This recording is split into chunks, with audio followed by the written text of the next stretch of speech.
This is a disaster in waiting. If we don't solve this problem now, something is coming.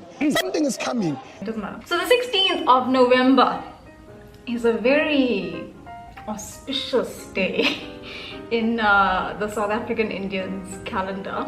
To cut a very long story short, on the 16th of November 1860, Indians first landed on South African soil. I found this on the internet. It says on the 16th of November 1860, 342 indentured Indian laborers landed at Addington Beach in Durban on South Africa's east coast after venturing across the Indian Ocean. Sure. Like we're like these fantastic explorers. Why did we come here? Can you do it in like one sentence, Dad? No, it was... In one sentence? Yes. I can feel one long story coming. It was mainly the British who were here and wanted to plant sugarcane, but were unable to get local labor to work on the farms. So they decided to use Indian labor, and Indian labor was accustomed to sugarcane in India and knew all about it, so they decided to offer them the opportunity to come here and work. The growth of a resident Indian population in South Africa was never intended by the white officials there, was opposed by official policy, but was effectively stopped only in the Orange Free State, which brought in no indentured laborers. In Natal, the indentured laborers often remained after their contracts had expired, even though they were entitled to a free return trip to India.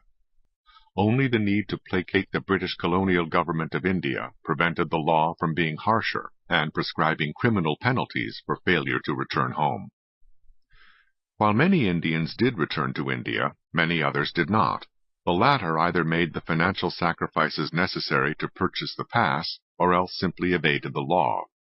Their relative prosperity led others in India to sail directly to the Transvaal. As a resident Indian population grew, whites in the Transvaal created political pressure for restrictions on the Indians. The Orange Free State simply barred Indians entirely, and only a negligible number settled there in violation of the law. The early Indian market gardeners were largely illiterate people, living in shanty housing and carrying baskets of produce door to door to eke out a living. They were noted for their long hours of work, through the day and into the night. Some were seen weeding their gardens by moonlight. Only slowly, over the years, did they rise to a modest level of living, in some cases eventually buying a truck to deliver their produce, or moving from a shanty into a tiny house. Many Indians learned an African language and employed African assistants. They were hated by the Europeans as unfair competition and denounced by the Africans as exploiters. The government's issuance of licenses to engage in various trades likewise discriminated against the Indians, though it did not wholly exclude them. Indian resistance to discriminatory policies was organized by a young attorney from India named Mohandas K. Gandhi. His political career and nonviolent resistance techniques began in South Africa before they were applied in India. By and large, however, the repression of the Indians, among others, remained an enduring feature of South African life, especially after apartheid. Relations between Indians and black Africans were also often marked by antagonism. In Durban in 1949, a fight between a black youth and an Indian shopkeeper escalated into a mass riot in which 142 people were killed. Despite the opposition of both blacks and Indians to apartheid, it was difficult for them to make common cause politically, though some cooperation slowly emerged.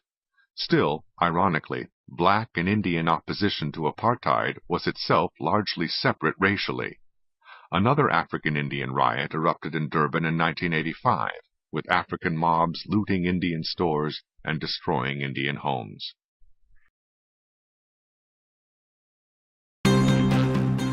What's fueling tensions between black and Indian South Africans? In early July, South Africa was a war zone, the jailing of former President Jacob Zuma for failing to cooperate with a corruption probe sent thousands of his supporters to the streets. The protests quickly spiraled into deadly riots and looting across several cities. It was South Africa's worst unrest since apartheid. Protests and looting erupted across the country. I'm looting because we apply for jobs, they don't give us jobs. We try and go to offices, try a strike, it doesn't even work. Many are blaming the destruction on pent-up rage and frustration, anger at the government's failure to tackle high unemployment and rampant corruption. But when the riots broke out, one group in particular became a target. For South Africa's Indian diaspora, it's a precarious situation. Many of them are under attack. Their shops have been singled out and looted. After pictures of looters streamed across television, anonymous WhatsApp messages started spreading like wildfire. They warned of more attacks on Indian communities.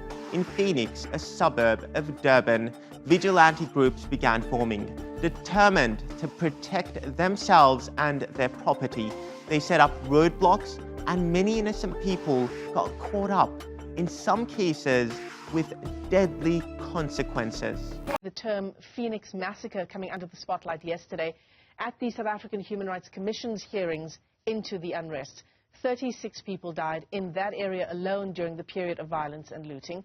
A number of racially motivated attacks were reported, which the Commission is now investigating. What we see is this very same arrogance where they make themselves proud and spit in the face of the bereaved families and spit in the face of our human rights as a black people, where they call themselves they are heroes by slaughtering black people.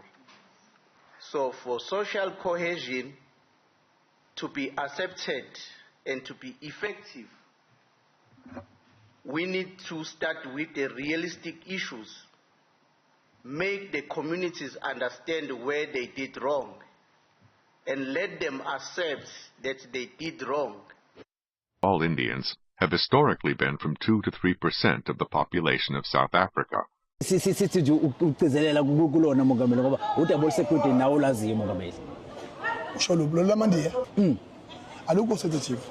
Udaba oluyiqiniso ngoba masizulu singakhuluma ngeqiniso yonke lento ethinta amandiya asesijwayele kabe kakhulu kulelizwe. Ngiyabonga nje ukuthi uthinte lo mbuzo ngoba ngempethu ngempela mangiwabuka njengamanje mina ngizosungula icampaign yokuthi sihambe ke amafet si-interview abantu sibe nama platform kuma social media ko TikTok ko Facebook si debate i-behavior yamandiya in this country uwabona ukuthi swaphatha kahle kabe amandiya efika lapha 150 years ago amandiya afika phatheka kahle athola uzinzo kodwa wona manje asenane army yawo kuthiwa i-reaction asene army yawo abhiza sule yawo M23 yamandiya ngoba ufuna ukusidudula alwe nathi athi ahlabana ngathi ngo-2021 mina ngiyazi mina ngihlala namandiya ngazi kahle ngihlala ngalalela futhi ukuthi akhulumana ayishayisa ifuba into ayenza abantu abamnyama abantu abafaya aba more than 1000 uyakhumbula ukuthi ngo-1949 yabakhona impi yamandiya uyakhumbula ukuthi umbongeni ngema ngo-2004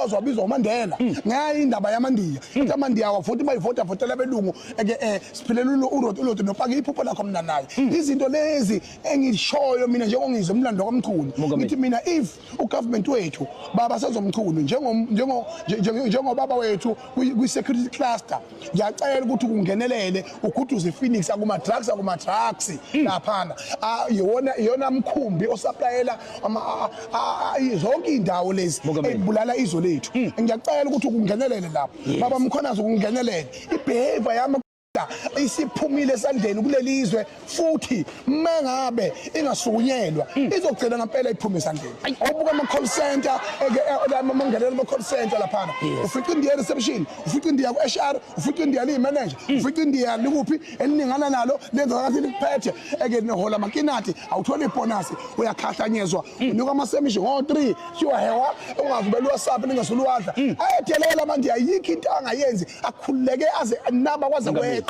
This is a disaster in waiting. And after decades of government failure to address unemployment, it might seem easy to blame a group you think is unfairly doing better.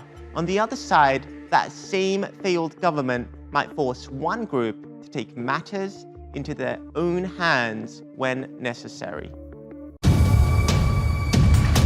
Have you ever had a white or black come up to you and say, like, so how often do you go back to India? Have you ever had that? No. No, I've never had that. And that's because to other South Africans, we're just as South African as them. We belong, Yeah, like our South Africanness is never questioned.